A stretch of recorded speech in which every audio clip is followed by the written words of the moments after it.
sebenarnya ketika sudah beli mahal-mahal, produknya nggak enak, nggak punya nama, akhirnya apa yang terjadi? Ya bahasanya, oh gue ditipu nih sama yang kemarin, padahal bukan salah orang yang kemarin, salah dia yang beli. Kenapa lu beli kalau lu nggak tahu itu nggak punya brand dan apa kamu cuma mau gambling? Nah, sebagai pengusaha nggak boleh mengeluh, namanya pengusaha harus berani mengambil resiko, itu yang pertama. Terus yang kedua ya.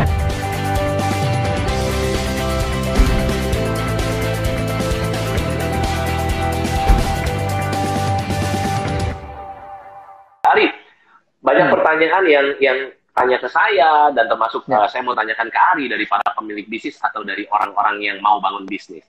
Itu gimana caranya seorang Ari katanya? Kok bisa multi bisnis? Ya memang masih di F&B semuanya, food and beverage. Tapi kan juga itu tidak mudah. Seorang Ari Ansari Kadir gitu ya. Kok bisa ya bisnisnya lebih dari satu bisnis aja 80 cabang, lalu kemudian ini multi bisnis. Ya, banyak yang nanya kan adalah, saya nggak usah multi cabang, Coach. Saya satu bisnis dan satu toko aja, udah nggak punya kehidupan. Boro-boro autopilot, kata dia. Yang tadi Ari bilang, kerja 24 jam sehari. Bahkan banyak klien kita yang bilang, Coach, seandainya sehari itu 28 jam aja, maka saya punya 4 jam buat keluarga saya, Coach. Kalau nggak, saya nggak punya, katanya. Nah, pertanyaannya buat Ari adalah, kok apa tipsnya Ari? Kok bisa multi bisnis dan terus berkembang gitu? Ya, yang pertama ya yang harus punya experience ya, jam terbang satu itu. Dan fokus ke F&B aja, misalnya seperti itu. Dan ketika kita sudah punya banyak brand, merek itu harus mulai delegasiin ke tim. Nah, carilah partner-partner yang tepat yang bisa kita delegasikan. Kuncinya adalah manajemen. Ketika kita membangun sebuah sistem yang sudah bagus, manajemen yang sudah bagus, itu akan autopilot seperti yang Coach bilang tadi. Jadi cara membangunnya itu nggak dipikirin sendiri. Tapi bagaimana cara kita membagi pikiran kita ke orang-orang yang kita percaya. Sehingga mirroring itu terjadi. Personal branding saya ada di mereka. Sehingga walaupun saya nggak bergerak, tangan kanan, tangan kiri, kaki kanan saya bergerak semua. Itu dulu ya. Itu yang penting. Jangan cari partner yang punya beda pendapat seperti ini. Ini akan saya jamin bisnisnya akan bleeding dan gulung tikar. Karena kenapa? Secara visi dan misi aja sudah salah di awal. Secara bisnis juga akan salah di akhir. Tapi ketika kita memiliki bisnis yang punya komitmen dan punya prinsip susah sama-sama, senang sama-sama, saya jamin awal akan nyaman, akhir akan indah. Yang kalau kata orang akan indah pada waktunya. Seperti itu. Itu dalam banget tuh ya, akan indah pada waktunya, ngelewatin proses gitu ya. Jadi tipsnya kenapa bisa punya multi bisnis adalah satu, fokus tadi. Hari itu fokus, nggak kemana-mana. Ya, experience dulu. Experience berarti kan experience pilihannya ada dua ya, Ri ya. Bisa ngalamin sendiri, nyoba-nyoba sendiri, which is mahal, karena kan waktu tuh kan singkat hidup ini. Betul. Atau belajar dari pengalaman banyak orang, bisa ya, experience bisa. Ikut sama orang dulu. Atau bisa kerja sama orang dulu, belajar, atau bisa juga ngelihatnya konteks, ngelihat bisnisnya konteks. Karena gini, Coach, menurutku gini ya, pintar itu mungkin bisa dibagi ya. Tapi experience itu nggak bisa dibagi dua loh. Semua orang mempunyai pengalaman hidup masing-masing dan nggak ada yang sama pastinya. Betul tidak? Betul. Memiliki pengalaman yang saya baca juga luar biasa sekali, From Zero to Hero. Saya juga sama, From Zero to Hero, tapi jalannya beda nih. Coach lebih jadi seorang trainer, Ari lebih ke UMKM. Tapi sebenarnya flow-nya sama nggak? Nah, tapi experience-nya yang beda. Nah, beda. Gitu. Ujungnya sama by the way. Saya bukan trainer, tapi saya juga basically punya bisnis namanya Gratio, bantu UMKM juga, bantu UKM juga, bantu bisnis. Gratio. Jadi sama. Saya lihat Gratio itu luar biasa, followernya juga udah banyak dan hebatnya coach ini karena selain bisa menjadi coach juga bisa mengimplementasikan. Sebenarnya Anda ini orang yang kreatif dan inovatif, coach. Iya, terima kasih. Semua karena anugerah Tuhan aja. Jadi tadi pembelajarannya experience. Bisa belajar sama orang atau belajar dari pengalaman orang lain atau punya coach, misalnya kita dari Pulau Jawa mau ke Pulau Hawaii lah, jauh kan Pulau Hawaii, ya cari aja orang yang udah dari Pulau Jawa sampai Pulau Kalimantan, cari dia bisa kasih tahu rutenya, kan lebih cepat gitu kan. Kalimantan nanti Sulawesi nanti ujungnya Pulau Hawaii gitu ya. Terus kedua Ari bilang fokus tadi kan, fokus ya. Nah fokus itu FOCUS. Nah itu orang banyak susah itu. Banyak susah, kelihatannya simpel banget fokus, tapi susah banget. Ya kan? Fokus itu kalau lihat singkatannya apa?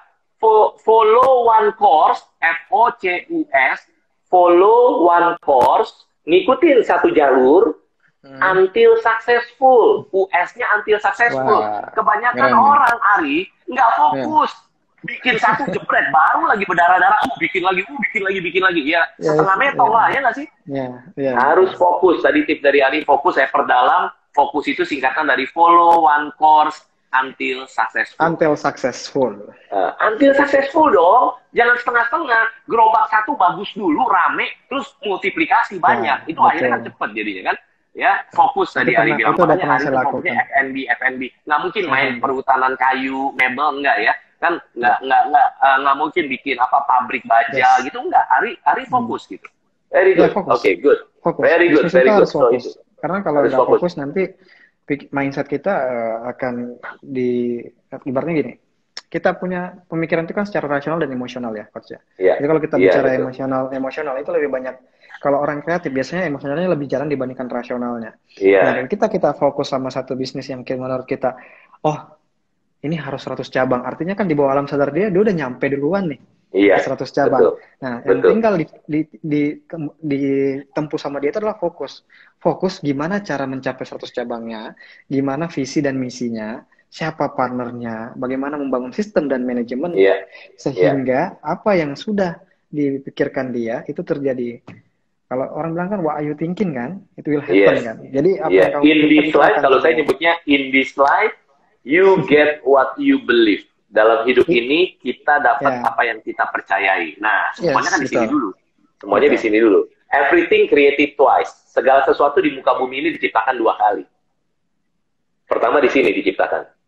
Betul. Baru terjadi nyata. Ya kan? Baru terjadi nyata. Betul. Baru terjadi nyata. Itu dia. Very good. So, itu tadi fokus ya. Follow one course until successful. Lalu Ari juga bilang, tipsnya bisa punya multi bisnis karena bikin manajemen. Manajemen itu bahasanya Ari tadi bikin sistem yang beneran praktis, bukan teori. SOP setebal begini kagak percuma lah kalau nggak jalan, bener nggak sih? Kita mesti bikin yang praktis. Itu sistem. Satu lagi adalah manajemen, berarti ada orangnya, people-nya ya, gitu kan? Itu 2 kaki yang jalanin bisnis. Nah kalau di Gratio itu 2 kaki itu baru 2 kaki dari 4 kaki meja yang harus dibangun, ya kan? Dari 4 kaki meja yang harus dibangun. Nah itu ada di buku ini nih, Ari kayaknya udah punya nih ya. Nanti basically sudah dikirimin. Thank you loh, Coach. Udah siap. Saya udah baca, luar biasa. Begitu saya tersentuh sama hidupnya Ari, saya bilang tim kirimin ke Ari. Wah, dia baca luar biasa. Dan ini saya akan bagikan gratis nanti buat Anda di akhir. Caranya ada 3 langkah untuk dapetin gratis. Nanti ya, nanti. Balik lagi ke Ari. Ri, yuk. Berarti by the way tadi 4 kaki meja tadi itulah yang kita ajarkan dan kita terapin di bisnis Gratio, bisnis saya dan juga di bisnis klien-klien kita. 4 kaki meja ya, dan bikin bisnis apapun loh, bisa profitable dan autopilot, alias semakin menguntungkan dan bisa berjalan sendiri tanpa harus selalu ada pemilik bisnisnya di dalamnya. Jadi bisnis jalan sendiri, pemilik bisnis bisa jalan-jalan, Ri, kalau mau jalan-jalan gitu kan, nggak terkungkung di dalam bisnis, nggak terjebak di bisnisnya. Nah, lanjut lagi, Ri, pertanyaan berikutnya buat Ari. Jadi gini, jadi banyak orang sekarang mungkin juga yang bilang, saya nggak mau bangun bisnis dari nol deh, saya mau beli franchise aja lah. Kan katanya kalau beli franchise lebih mudah. Lebih mudah katanya gitu kan. Ya, yang pasti hati-hati, jangan salah pilih franchise. Franchise yang bagus adalah franchise yang lengkap 4 kaki mejanya gitu kan ya. Bukan minjem merek terus kemudian ya mikir sendiri, nggak gitu ya. Nah, ya by the way yang mau bukunya nanti ya, Willy nanti bukunya di akhir Coach Charles kasih tahu ada 3 langkah untuk bisa dapetin bukunya gratis. Nah, balik ke pertanyaannya ke Ari. Ada tips buat orang yang lagi mau cari franchise, faktor apa aja yang harus diperhatikan ya, Ri? Khususnya mungkin di franchise F&B, food and beverages gitu, karena Ari kan dari F&B. Ada berapa faktor? 3 faktor yang mungkin harus dipelajari, yang harus diperhatikan gitu, Ari? Atau bagaimana dari Ari? Oke, jadi gini. Sebelum kita bahas, jadi ini walaupun bukan F&B juga, jadi kalau kita bicara franchiser dan franchisee itu, ada yang buat sistem, ada yang membeli sistem. Jadi kalau misalnya yang franchisee itu yang membeli sistem, nah ini hati-hati dalam memilih franchise. Satu, pada saat melihat franchise itu, lihat dari sisi brandnya. Brand pertama brandnya, dia brand yang sudah terkenal atau brand yang belum terkenal. Kalau brand yang sudah terkenal, artinya kita sudah tidak perlu effort yang banyak lagi untuk memperkenalkan produk. Orang pasti akan datang dengan sendirinya. Kalau brand yang baru dibuat dan belum mempunyai case produk ataupun case booth ataupun case sales dan forecast financial belum ada awareness-nya, belum ada orang awareness-nya, perception-nya belum jelas gitu betul, ya. itu perlu effort yang kuat. Karena gini, kalau kita bicara mengenai brand, itu kan ada namanya brand association, kemudian ada brand equity, kemudian ada namanya process quality, kemudian ada brand loyalty. Nah, ini harus ada terhadap brand franchise itu. Karena kalau kita bicara mengenai brand equity itu adalah ketertarikan orang terhadap merek kita. Brand asosiasi itu ingatan orang terhadap brand kita. Nah, gimana kalau misalnya dia nggak punya itu semua? Artinya apa? Kita gambling, coach. Kita gambling membeli sebuah brand yang kira-kira yang belum punya nama. Artinya kalau memang produknya enak, ya itu pasti akan ada repeat order atau dia akan menjual produknya sendiri. Tapi yang pertanyaannya, ketika sudah beli mahal-mahal, produknya nggak enak, nggak punya nama, akhirnya apa yang terjadi? Ya bahasanya, oh gue ditipu nih sama yang kemarin, padahal bukan salah orang yang kemarin, salah dia yang mau beli. Kenapa lu beli kalau lu nggak tahu itu nggak punya brand, dan apa kamu cuma mau gambling? Nah, sebagai pengusaha nggak boleh mengeluh. Namanya pengusaha harus berani mengambil resiko. Itu yang pertama. Terus yang kedua, berarti brandnya tadi Ari ya. Brand. Terus yang kedua, kalian harus lihat dari sisi manajemen distribusi produk.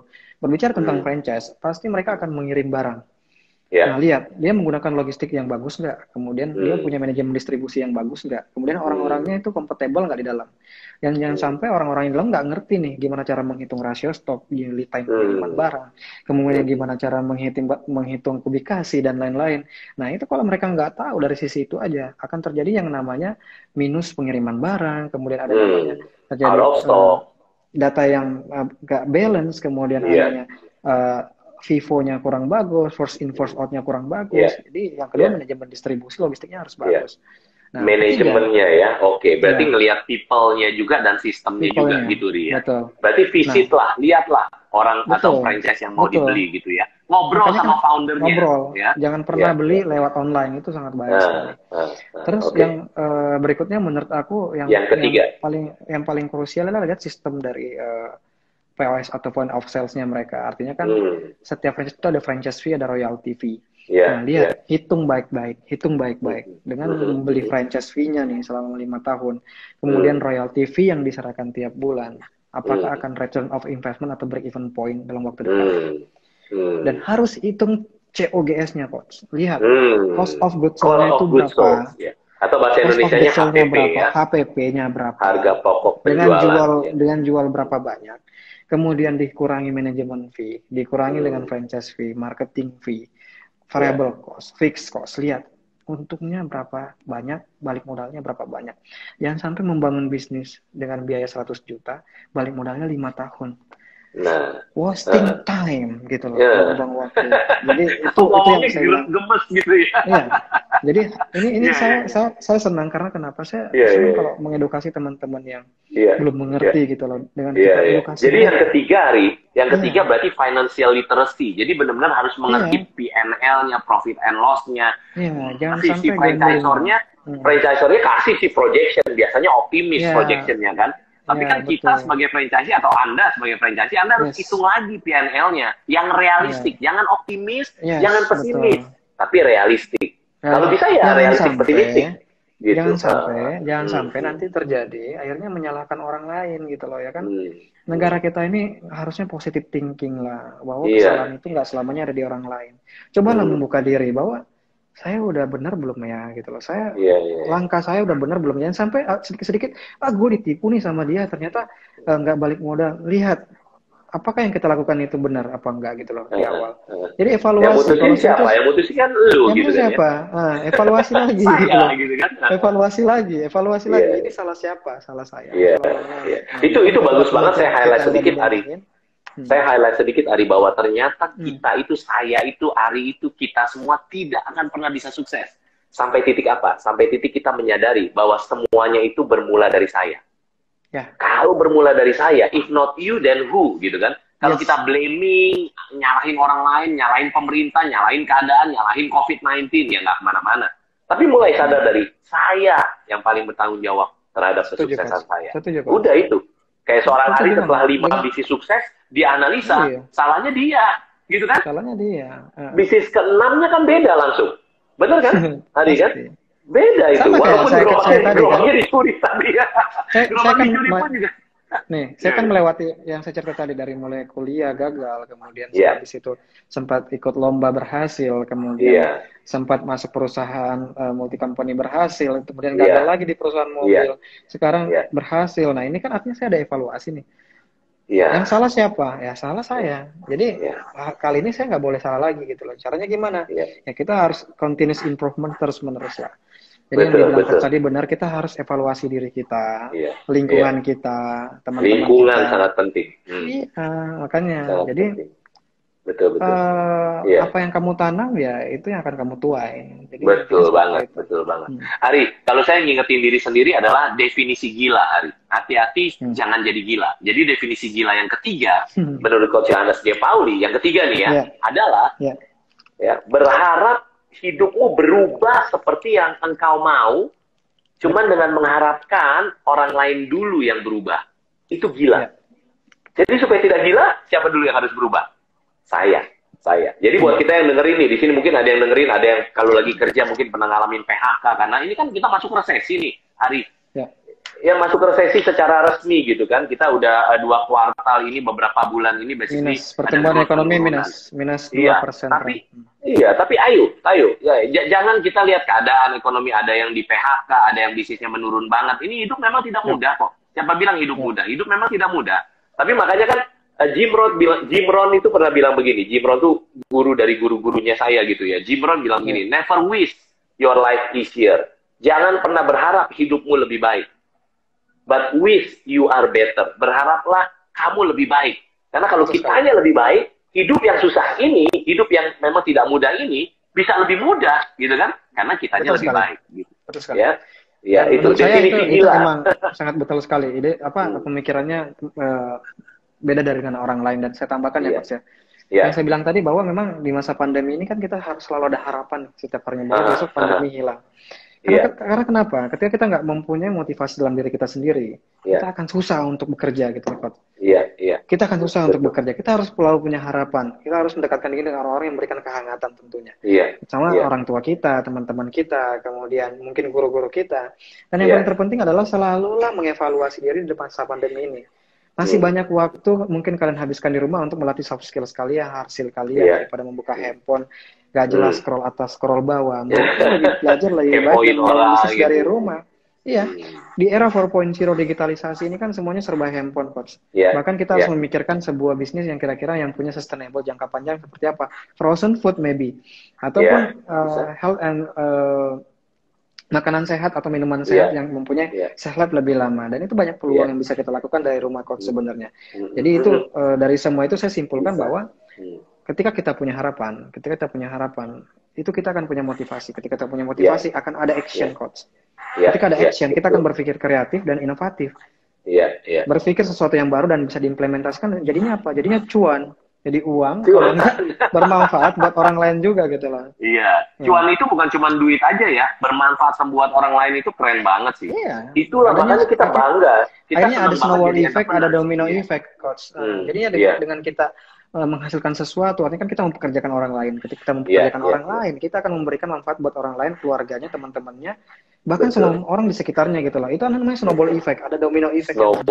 Dan itu hanya harus dilakukan bersama-sama. Saya nggak punya semacam kalau orang bilang intuisi yang bisa menggerakkan seluruh orang Indonesia. Tapi kalau misalnya kita buat satu jadi 10 orang seperti Ari, satu jadi 10 orang seperti Coach, saya yakin kita bersama-sama bisa membangun itu, dan kita bisa mengurangi pengangguran yang ada sekarang gitu loh, Coach. Iya, betul banget. Semuanya balik ke kita lah. Jadi balik ke saya lah. Kalau kita kan mewakili orang lain, balik ke saya aja udah. Saya tuh diri sendiri intinya gitu kan. Ya, Ari, 2 pertanyaan terakhir, Ari. Pertanyaannya adalah, kalau orang yang mau berbisnis di food and beverages, khususnya yang kayak seperti quick service restoran lah, kayak Ari ini ya. Kalau Pisang itu kan QSR ya. Kayak misalnya punya outlet, lalu orang ambil makan gitu ya, kayak gitu ya. Dia pengen yang kayak gitu tuh, Ari. Pengen yang food and beverages lah, gampangnya F&B lah gitu. Ada tips buat orang yang mau bangun bisnis di F&B, Ari?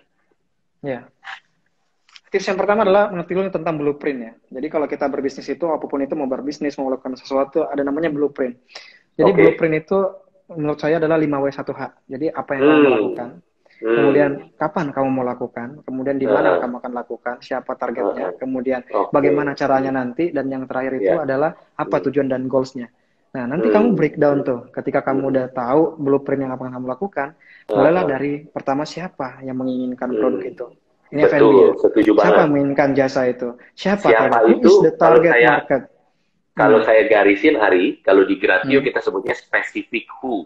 Itu penting banget. Specific who, betul. Saya mau garis bawahi. Iya.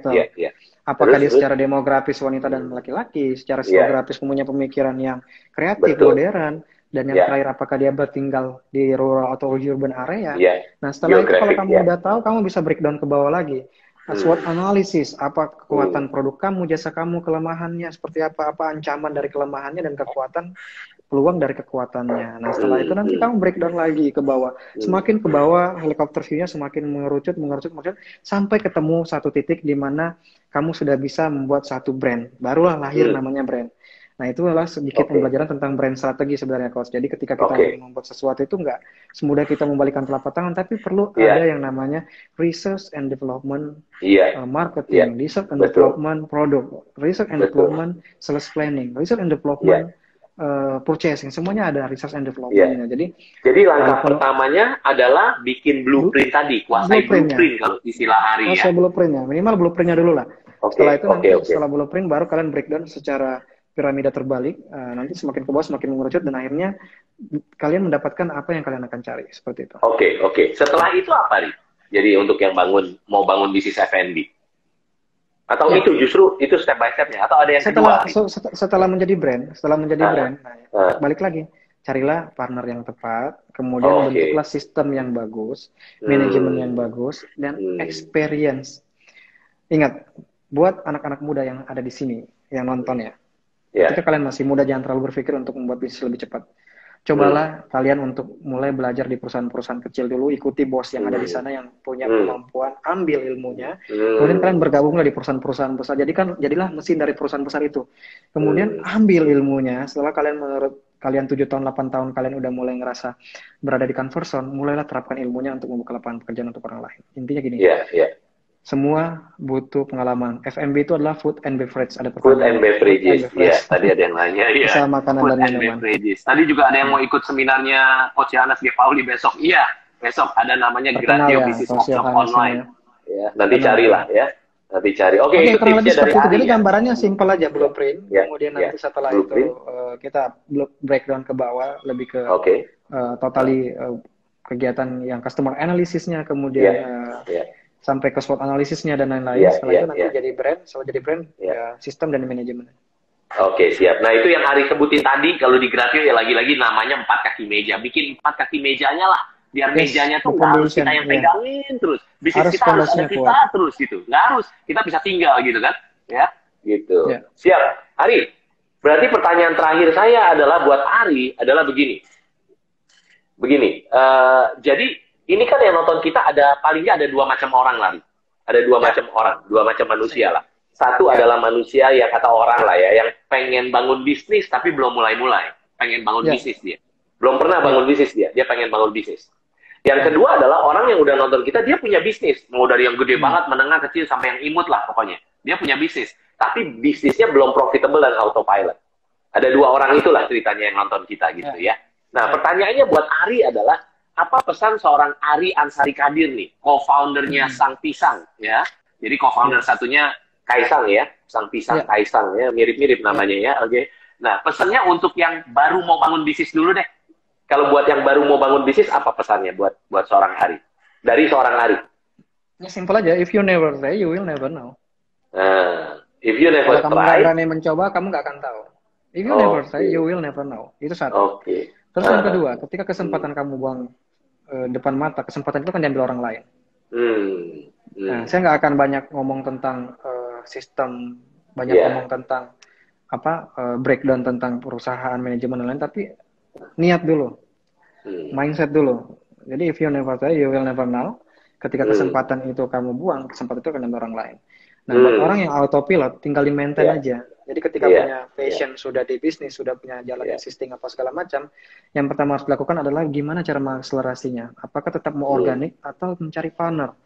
Jadi ingat, bekerja itu nggak bisa sendiri ya. Kata kuncinya itu, bekerja itu nggak bisa sendiri. Menjadi besar itu butuh tim. Butuh teamwork, butuh kerja keras dan butuh kerja sama tim. Jadi kadang kita memang perlu idealis, tapi kita perlu praktis yang dibilang sama coach tadi. Praktisnya apa? Kita harus cari partner, harus bisa diimplementasikan, dan it's a part of the journey gitu. Perjalanan ini memang seperti itulah, petualangannya untuk kita dan menjadi bagian dari diri kita. Apalagi di masa pandemi ini, coach, kita harus berpikir benar-benar harus kreatif, inovatif seperti produk kita ya, yang ayam kemudian pisang udah frozen food bisa tahan 1 tahun, kemudian juga ada ternak kopi yang sudah premix udah bisa tahan 1 tahun juga. Beberapa produk yang kita buat sekarang itu semuanya bisa shelf life-nya sampai 1 tahun. Kenapa? Karena kita nggak tahu pandemi ini kapan berhasil, kapan berhasil selesai gitu loh. Jadi cara yang kita harus lakukan adalah setiap hari harus dimotivasi dengan kreatif dan inovatif, sehingga ini akan memotivasi orang lain. Memotivasi teman-teman kita, sehingga kita menciptakan entrepreneur baru dan membantu negara ini keluar dari krisis seperti itu. Ari, berarti tadi yang waktu Ari bilang bahwa tadi bilang apa tuh, penting banget, saya mengingat, saya pengen pick up gitu ya. Jadi Ari tadi bilang partner tentang partner. Nah, partner itu kalau pandangan saya bukan cuma bisnis partner itu bisa banyak macam. Bisnis partner iya, lalu partner itu bisa juga tim, makanya harus bangun super tim, bener ya? Partner itu juga bisa coach atau mentor, which is dia akan bantu kita belajar dari sesuatu yang kita nggak lihat. Kayak Tiger Woods aja kan basically pegolf nomor 1 di dunia gitu kan, dia punya coach gitu kan yang bisa ngelihat gitu kan. Nah, jadi bisa belajar dari pengalaman banyak orang lain. Nah, itu partner selain bukan cuman bisnis partner gitu ya. Oke. Nah, tambahan satu terakhir buat Ari, pertanyaan bonus ini. IG live-nya Coach Anas 1 jam lebih bisa, tenang aja. Dia mungkin Instagram udah ngeliat saya sering ngundang orang jadi dikasih bebas gitu. Lebih dari 1 jam. Ari, pertanyaan terakhir. Ari sekarang masih muda nih, ya, masih sangat muda. Kita doain Ari umurnya panjang dan terus berdampak dan terus rendah hati, mengandalkan Tuhan, cinta orang tua dan berdampak ke banyak orang lah gitu ya. Kita doain itu umurnya panjang ya, ada di tangan Tuhan lah umur itu. Nah, sekarang bayangin kalau seorang Ari yang umur 80 tahun, bayangin dulu loh.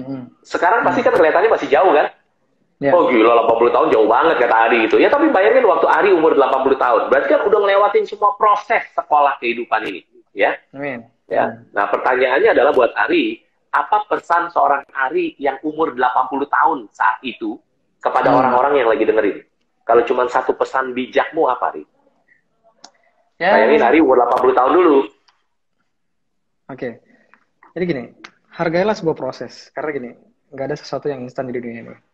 Jadi mungkin generasi-generasi dengar tuh, ayo semuanya dengar. Tidak ada sesuatu yang instan di dunia ini. Ya, 80 tahun semakin kesini, semakin generasi akan semakin pola pikirnya itu semakin instan, semakin cepat, pengennya cepat to the point dan lain-lain. Tapi enggak, sesuatu yang besar itu, sesuatu yang sustain itu, sesuatu yang tahan lama itu butuh proses yang panjang. Nah, jadi hargailah proses, hargailah waktu, dan hargailah sama diri sendiri.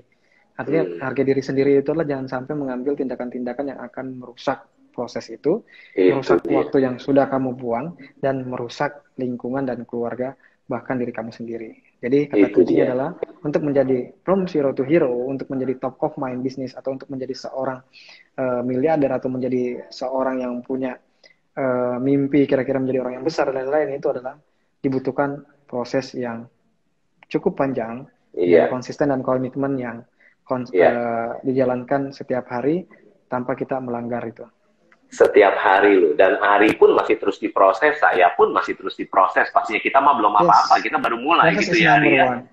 Proses, ya, sukses is a process. Iya, betul.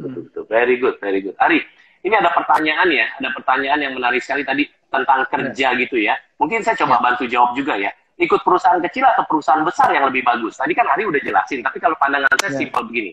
It's actually not about the company, lebih tentang your direct superior. Jadi waktu Anda muda, gitu loh. Siapa bos langsung Anda? Siapa bukan your direct superior? Kecil, bukan besarnya. Perusahaannya. Nah biasanya kalau di perusahaan kecil, bosnya kan langsung dekat sama kita, benar nggak sih? Ya, dan dia direct biasanya.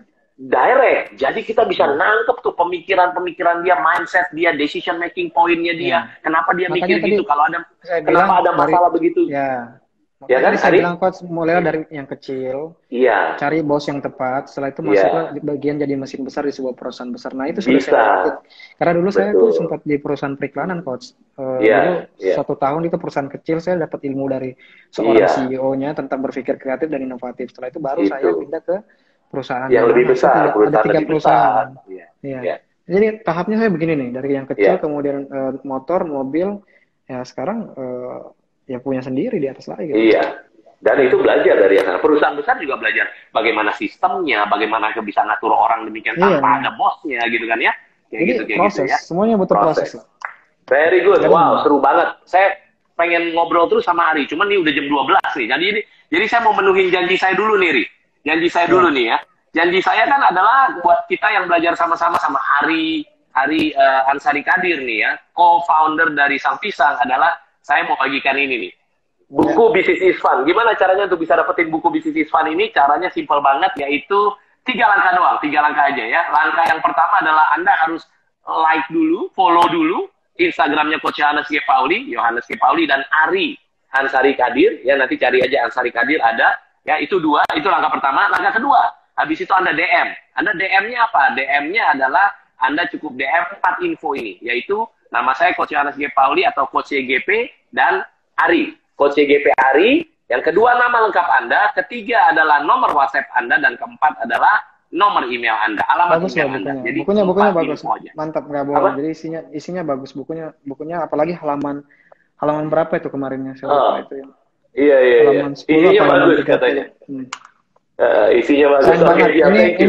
Ini barang inden pasti. Saya yakin kalau kalian nggak ikut barang inden, lo kayak mobil aja Ari ya. Dan ini mau dikasih gratis loh, bahkan ini udah jadi national bestseller, lagi diterjemahkan ke bahasa Inggris gitu ya. Makanya saya bilang inden, karena ada tulisan national bestsellernya mas. Iya betul. Dan ini buku ya tadi kan 3 langkah ya. Langkah pertama adalah follow Instagramnya Yohanes G. Pauli dan Ari Ansari Kadir. Lalu yang kedua adalah kirim DM-nya ke Coach Yohanes G. Pauli. Yohanes G. Pauli, DM-nya 4 info. Coach YGP Ari atau Coach YGP Ari. Lalu kemudian nama lengkap Anda, nomor WhatsApp Anda, dan email Anda. Yang ketiga adalah nanti Anda tunggu dari banyak DM yang masuk, DM direct message yang masuk. Tim Gratio akan milih. Kalau Anda yang beruntung, maka Anda dapat DM-nya dari Gratio Team. Dan buku ini termasuk ongkirnya gratis selama ada di Indonesia. Oke? Siap, itu langkahnya. So, thank you so much Ari, luar biasa buat sharing-sharingnya. Thank you so much, keep in touch ya, dan thank you so much sharingnya. Ingat baik-baik, kalau Anda tahu cara praktisnya, business is fun. Thank you Ari, sharingnya, bye Ari.